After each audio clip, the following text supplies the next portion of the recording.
Hi guys, welcome back to my channel. It's your girl Bridget Ekpo. So somebody asked me to do this blog about African parents who use their daughters as a means to escaping as a means of survival from potential suitors, whereby they will be milking you dry with requests. So some African brothers are not happy with what some African parents do about in-laws when you want to marry their daughters, the way they behave. Actually, like I said, it was on my list to do. I was going to talk about bride price. Should bride price be abolished? Yeah, that was the title I had down before I even saw this request from this person. I don't know whether it's a male or female. Anyway, so yeah, that's the question I'm asking while I'm still cooking my jollof rice. Hopefully I will finish cooking this jollof rice today.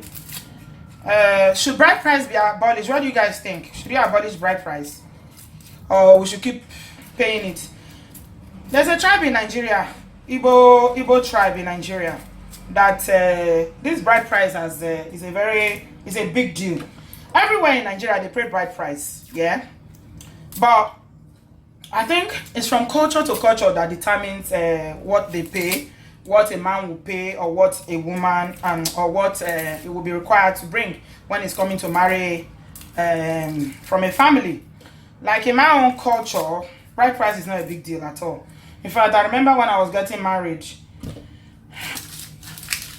we didn't have a list then. There was no list of you know, go and buy this, go and buy that. No, there was no list. What they usually do is that they will just tell you to bring like yams, a few yams, and a few food items, and then maybe buy a few clothes for not the family or just the bride, me the bride. So then I think my bride price was like 200 naira or so, and this was ages ago, so it wasn't a lot. And you know what they usually do, I remember from my own traditional marriage and my sister's own, that when you bring the money, they will take the money, my family will take the money, and then they will return. They will take like maybe 10 naira from it. Yeah, they will take 10 naira from it and return the rest back to your spouse. They will tell you they are not selling their daughter. This is for you people to start your life. Yeah, it's symbolic. It's just symbolic. It's not like it's 200 naira. You're going to you're not going to use 200 naira to buy anything. I mean, not today anyway. 200 naira cannot even buy a bottle of Coke and meat pie in Nigeria. That's like less than one dollar. So yeah, so in my own culture, I don't think it's a big deal till now. Now they have a list. I understand they have a list now. They have like a standard list in the village that they give when people want to come home to come and say they want to marry. They will give the list. So there's a few more items on the list now, but it's mostly food items, and then you buy a suitcase of clothes. But you don't really buy things for father-in-law, mother-in-law, all the family, and no, because we believe strongly that you're not selling your daughter. So we don't want to discourage people from coming to marry from my place, so we don't really pay that much. But the one that I know that is a big deal in Nigeria, which everybody knows, is Igbo culture.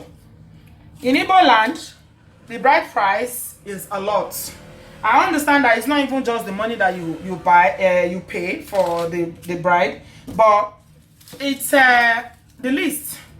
The list is really long.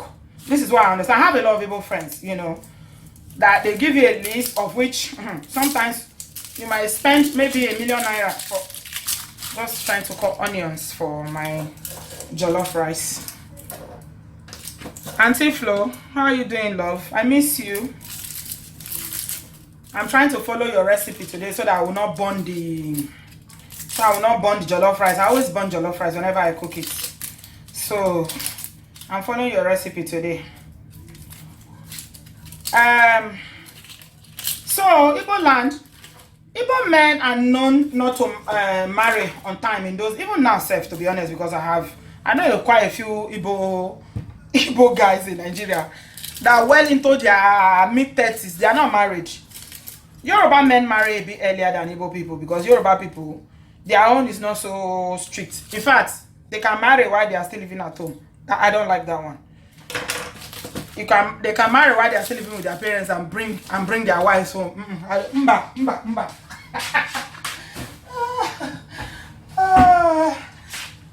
I don't want my children to marry and bring their wives home to this house. La la la. Kosaye, no room.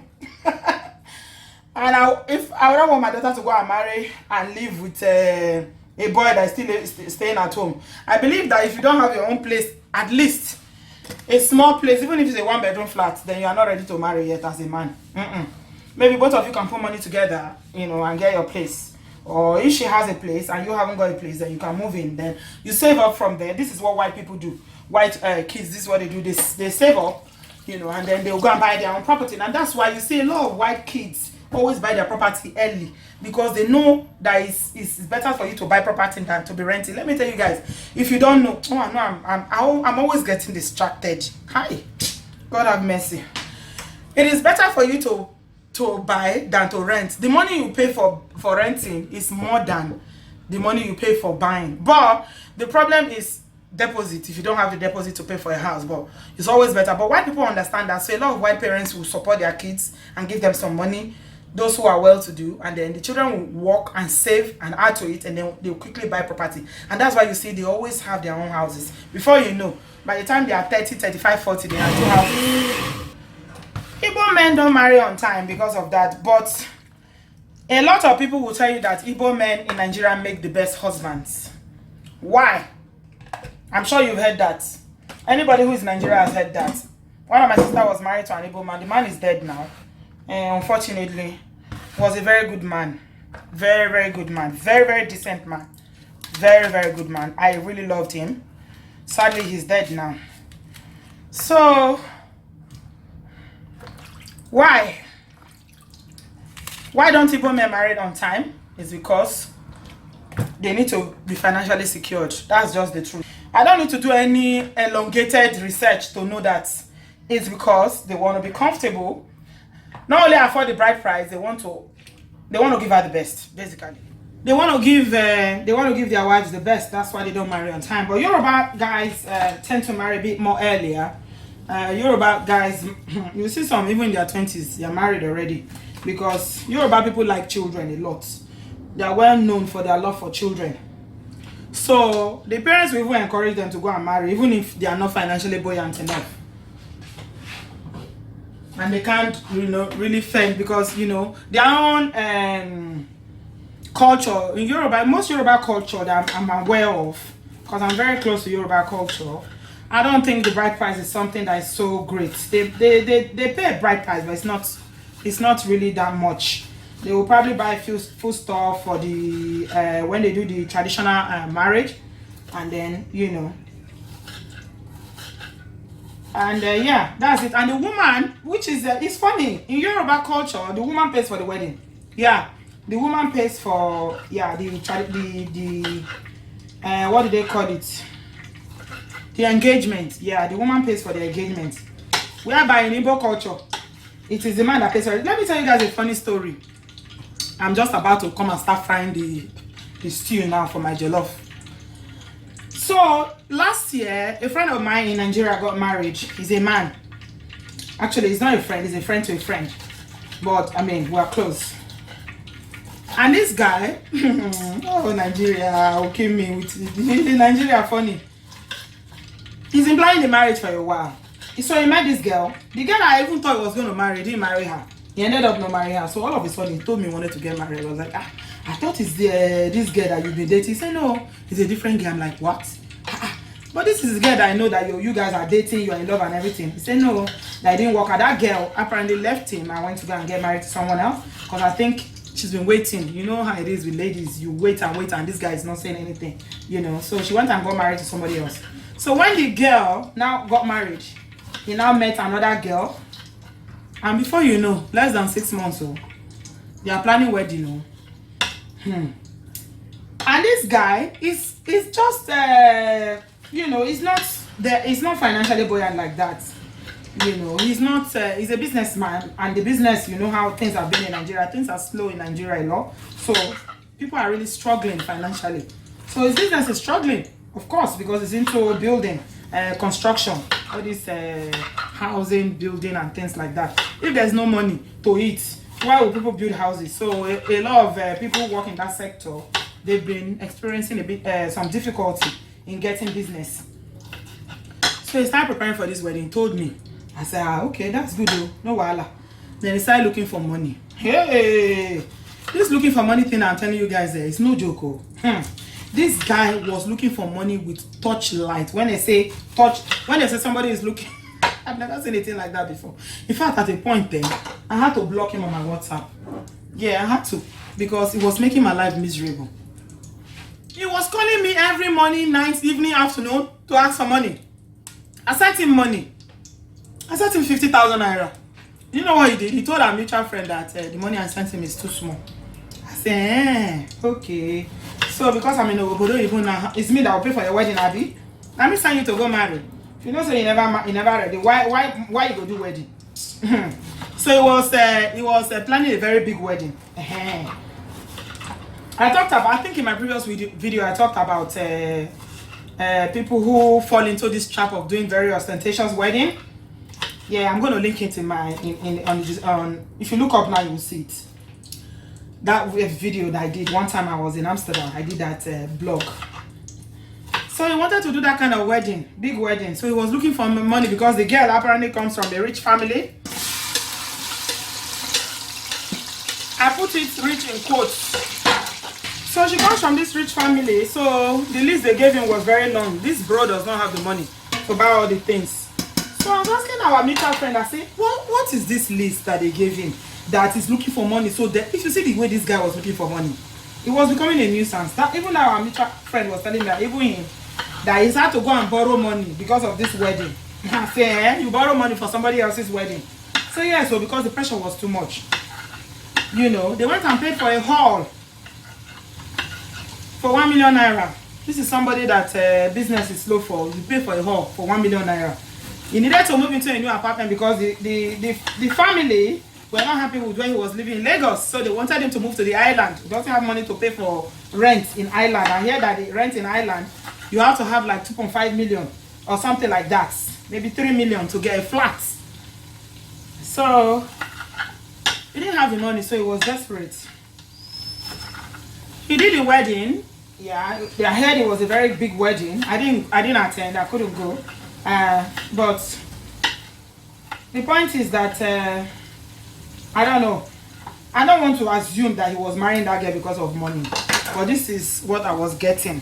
This is the impression that I got, because the rate at which that wedding took place, I don't understand. Now, the girl's father is rich. So maybe he was thinking that if he marries the girl, that business will come his way. The business has not come his way. So bro is not happy.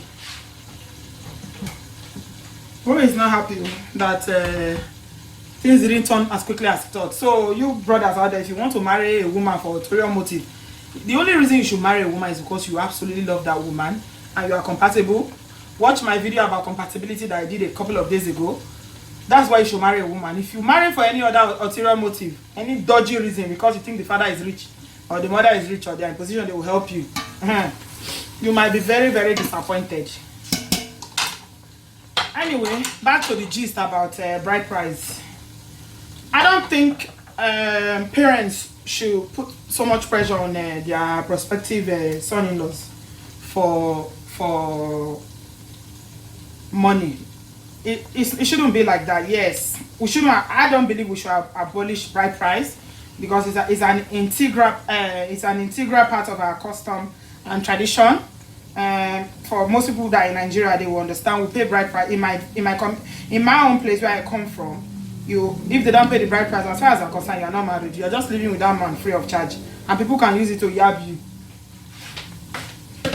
So paying bride price is very, very. Yeah, so bride price is is a very important aspect of our culture and our tradition, and it's not harmful except if it's a bit too much. So I think my own personal view about this issue is that the couple, the guy and his intended, should sit down to agree on what they want to do. If the woman is insisting on that you have to do everything the parents ask, or you have to take care of the whole village and you have to buy clothes for all the umuna, then let her contribute. That's how white people do their wedding. It's simple. There's no need to fight. Bring money. Let's do it the way you want it. Young men should not be put under that pressure of bringing money that they don't have. And parents who are doing that, it's not right. It's not right. You have to sit your parents down. If you're a girl and your parents are putting pressure on your intended or your fiance and saying that you should bring money that you know that he doesn't have, as far as you are open, that's why it's good for you brothers to be open about your finances before you marry. Let her know your finances. How much are you earning? How much are you earning? Tell her. Don't hide your finances, because finances is a very big part of marriage. So tell her, okay, I love you, but this is me. This is how much I earn a month. This is my salary. I earn so and so. If it's in naira, maybe tell her. If it's 150,000 naira or 100,000 you earn a month, tell her. If you live overseas, whatever it is that is your salary, if you earn 40,000 pounds a year, you earn 15,000 pounds, it doesn't matter. Any amount that it is, whatever job that you have. Because somebody that you are marrying, this is the way I see it, they should believe that, you know, just because this is where you are starting from, you are not going to end there. For somebody that's hardworking, even if you start with a salary of 10,000 pounds a year, it doesn't mean that in 5 years you are not going to be earning 6 figures. I'm telling you, in this UK, I know guys are earning 6-figure salary, as in their salary is big. But they didn't start from there. This is not where they started from. So you have to start from somewhere. And if the person you want to marry does not see it and does not buy into that vision that, okay, we'll start small and we'll build together, then maybe you should start looking for another person to marry. So you have to sit down with your intended, sit down with your fiance, and then you discuss. Tell them, this is it. I love you, but this is where I am. So what can we do? So it is now, the onus is on the woman, on the babe, to go and tell her parents, please, this list is too long. Help me to reduce it. Parents that love their daughters will do it. Some will insist, because you know our Africans, we like our tradition too much. This is our tradition. Maybe if they have another sister that they married before, your sister NKG did it and the husband paid it. Why is your own husband cannot pay this? Maybe if they cannot pay it, they are not even ready to marry you yet. Now you know, babe, you are getting old, so you know. Explain to your parents. If they don't understand, then that is their business. If they don't understand, then you have a decision to make. And the decision is either that you follow your parents and say, okay, he's not ready because he cannot afford my bride price, or he cannot afford all the uncountable and numerous requests that my parents and all my family members are making. I'm not going to marry him. Or this is the man I love. I want to spend the rest of my life with him. He's not there yet, but I know he has a future. And if we work together, we are going to be able to get to where we want to get to. And I'm not going to let my parents deprive me, because this is the man I know is for me. So I'm going to marry him. I'm just going to go ahead and marry him. A lot of girls would not be able to do this second option that I'm doing, to elope. Honestly, I'm very rebellious. Honestly, if I was a young girl, I'm in that position, and my parents are compelling me that I must bring 5 million naira for bride price, and I love the man, I will elope with him. I'm telling you, I will. I'm telling you, I will. I will elope and go and get married. I will have 2 children before I'll come back. I'll come and beg. I will come and gather all the muna. I go and kneel down and beg my parents. I say, please. I was young and stupid. I was young and foolish. I didn't know what I was doing. There's nothing they can do. They will forgive you. They are your parents. They love you. I will elope. So I elope with him. Go and get married. Don't let them know. If they are insisting, don't lose the man you love because of your parents. So they are greedy. I'm telling you. All you babes out there, if you love a man and you are convinced in your heart that you are compatible, this is the man for you, and this relationship is going to work, you have deep conviction in your heart, you prayed, and God has told you this is your husband, do not lose him because of greedy parents. Don't. If you do it, you will be sorry for the rest of your life. Because money no day today, money go day tomorrow. So if he doesn't have money today to pay 2 million naira that your parents are looking for to buy all the clothes, Polandis and everything that they are asking for, it doesn't mean he's not going to have it today. Rome wasn't built in a day. So I don't think you should discourage somebody who is perfect for you because he doesn't have the money to do it. Or alternatively, if you have the money, add to it. I have a cousin in Nigeria who paid her own bride. Who paid her own bride price. She paid her own bride price. The bro did not have anything. My cousin was tired of dating. Everyone she did, they would not marry her. So one day she just found this bro who was ready, and they loved each other. She gave him money to go and pay her bride price. They are still married now. She's got 2 children, and they are very happy as far as I know. If you want your parents, you want to please them, and you've got parents that have long throats, in quotes, let me put it in quotes, then give him the money to go and pay. But don't lose that guy because he doesn't have the money. Do not, because if you do, you will regret it. You might lose the man you married. You might lose the man that you love, that is going to make you happy, and go and marry one money miss road. All these gay money miss road are all over the place, that will come and start beating you after you marry them. You don't love them, you can't stand them, but because they can afford your parents' lifestyle or afford to pay your bill, you go and marry them. You will regret. Don't marry for money. Money is the least reason why you should marry. Because what I've found in my own 40-something years of experience in life is that it's what you don't have that has value. Whatever you think, oh, if I can just buy this thing, oh, my life will be perfect. When you buy it, yeah, you'll be very, very happy that you have it. Then the next few days you start looking at it and say, is this the thing? For instance, if you wanted this mug and they say, okay, let's say this mug is like a limited edition mug that they sell in Selfridges, and is maybe £5,000 they sell it, and they say, this is the in thing. Once you have this mug, you are a big girl, you are this, and then you'll be walking and saving because you want to buy it. Guess what, guys? When you buy this mug, this is just an example, because I like examples, because I believe that examples put things in perspective when we're talking about real life issues. When you buy this mug, you will be very happy. You'll be hugging it. Oh, my mug, I love you. Finally, I have my mug. Oh. You put it on social media. I've got my mug, yo. I'm so happy. Thank you, Jesus. Only Jesus can save. You start dancing and jubilating. You do video and do everything. You see the mug 1 day, 2 days, 3 days, 1 week, 2 weeks. Then you start looking at the mug one time. You'll be saying, is this the mug? What is the big deal about this mug, Seth? Why was I so obsessed about this mug? Now that I have it, there's no big deal about this mug. Oh. Before you know it, mug don't lose you lost interest in mug. Oh. Trust me. It's happened to me several times. I'm talking from experience. Material things give very momentary satisfaction. That's why you see people that have the whole world, they might not be happy. Honestly. So, parents, African parents, if any one of you is watching, please, your children, your girls are not for money. I know you spent a lot of money training them.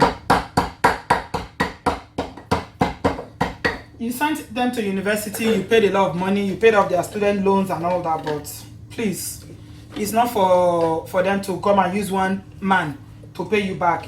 When God blesses them in the future, my personal belief is that when God blesses them in the future, any child that you've invested in will remember, their parents, and they'll look after you. Forget about what your tradition says. Forget about what your umunna is saying. This is you. And mothers especially, because we have a lot of influence. This is why I know that when mothers, whatever they stand on, fathers will just fall in line. In most cases, I know that.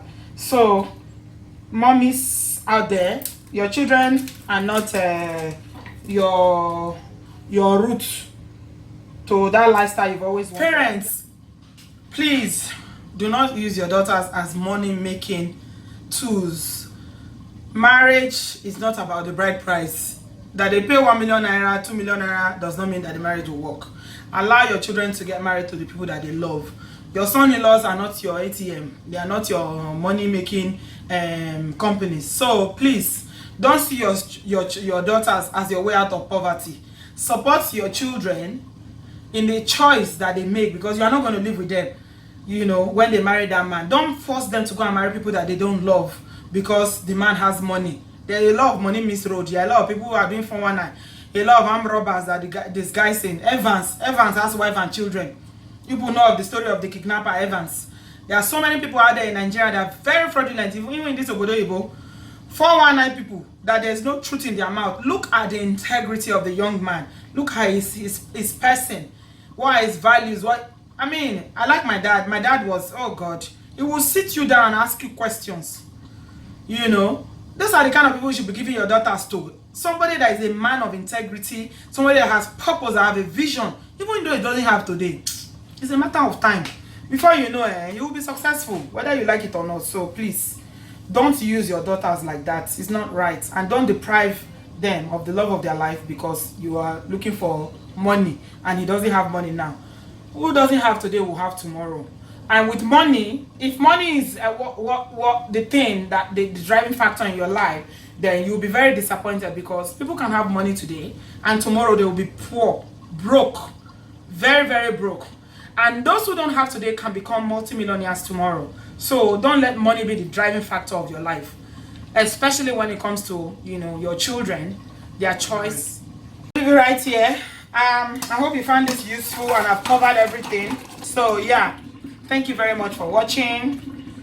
I love you and I'll catch you in my next one. Bye bye. Mwah. Bye. We believe in God the Father. We believe in Jesus Christ. We believe in the Holy Spirit.